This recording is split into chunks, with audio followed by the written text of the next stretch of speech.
What is up, YouTube? Welcome back to the channel. Today is gonna be a day because I'm gonna have to change my oil. So and then hopefully I can ride after, depending on what my wife says, what the plans are for the day. So we'll see. If anything, we'll ride tomorrow, but today for sure I'm gonna wash my bike because she's dirty. I am also going to change the oil. That's mainly because we are at 10,000. Okay, perfect time. Okay, first things first, let's get the cold start.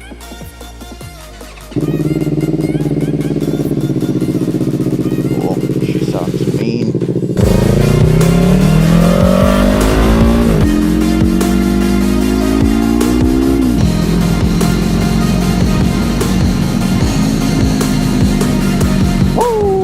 Let me ask you guys, do you guys do your own oil, or do you take it to the dealership or the shop to do the oil for you? Because for me, I think it's a good experience to do your own maintenance, at least the minor ones, things you can do on your own, just so you can get a little bit more experience and get more personal with your bike, knowing that, you know, you're taking care of your bike, like that bike is yours, you're maintaining it. So for me, I like to do it on my own, even for my car.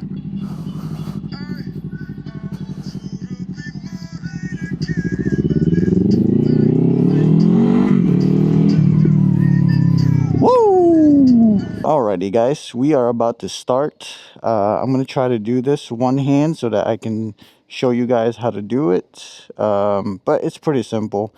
First things first, we have everything here. That's the filter. That's the bolt that we need to take off and drain the oil. This is, see that? I don't know if you guys can see that. That thing is dark. Okay, so typically you want the oil to be in the middle of this line and this line over here. I don't know if you guys can see that, but you want that in the middle. This is the oil, engine oil cap. We're gonna take that out and provide that flow so that the oil drains properly and entirely. So let's get to it. So here's what I use. For my engine oil, I use the K&N brand full synthetic 10W40. For my air filter, same brand, and I'll tell you why later on. You're gonna need an oil pan.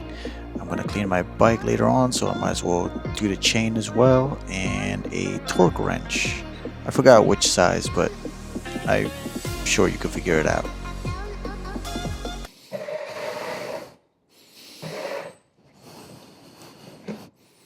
So we'll take this, place it underneath, take that kickstand down, and we're just gonna loosen this bolt here.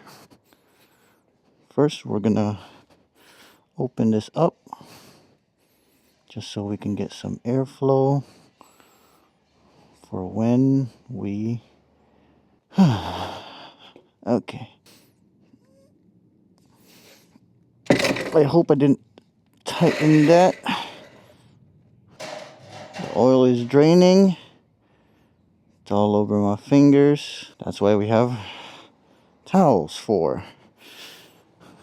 Once we get that done, just place that on there till it gets fully flushed. Next, after you drain out the oil, you put you change the washer, and then you put the oil engine oil drain plug back on. I'm gonna tighten that a little bit more because I just use my fingers and you know, my finger strength. Next is we're gonna get this air filter out, replace it. So let's go ahead and do that. Come take a look at this. I love this type of air filter because you don't need the attachment to take the whole thing out if it gets too tight. It has its own bolt already. So the past couple of oil changes that I've done, I had to like to stab it and turn it because it wouldn't really, I couldn't get it off. So save yourself the hassle. Get you one of these. the ones with the bolt on it. Okay. All right. Now what we're gonna do next, get this, get a little oil, smear it around. You don't need a lot. You just need to lubricate the rings a little bit. And then once that's done, you replace it. First, you want to hand tighten it. Now, generally, to make it easier for yourself next time, you don't want to tighten it too much. That's why a lot of videos out there, they'll get, they'll give you advice that, you know, you can actually just hand tighten it. I'm a little bit more paranoid, so I'm going to tighten it more a little bit because I have the tools for it. What? There's no need to super tighten it. I'm not going to super tighten it, but, you know, just for my peace of mind. That's good. Done. Now I'm going to do the same for the drain plug. Oh, that's already tight. Okay, so that's good. See? I don't even need to. So next, we are going to put oil on this. So you want to put, like I said before, you want to be in the middle line here of the indicator. But you want to put 2 quarts and then a third of the third quart.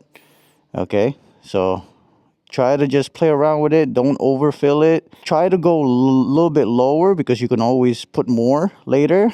Before you start the bike, it's going to show that it's low, but once you turn it on and the bike warms up, you'll see that it's going to go up a little bit more. So let's go ahead and do that. Precision, patience, accuracy, focus, determination. That's what it takes to fill this up without making a mess. So far, I'm doing pretty good. I'm not making a mess everywhere. Just towards the end of that first fill up. Oh my gosh. How long does it take to freaking open this shit? Drink up, baby. Drink up. Oh, my neck hurts. Okay, so we just filled up the second one. Now we're about to fill up a third. Remember, just a third. Now that we've done that, so you can see it looks overfilled, but no, don't fret, because that needs to run, and the filter needs to have some oil in there too, so that's gonna go down a little bit right in between those 2 lines I mentioned in the beginning. This one and this one, that's where you want ideally your oil to be. I've finished the oil change and the maintenance, the washing, the chain cleaning. So this is what she looks like. She's still a little wet. I'm gonna go get her dried off right now, but just wanted to show you. Oh, it doesn't show anything, but when I stand the bike up, it'll show. I'll show it right now.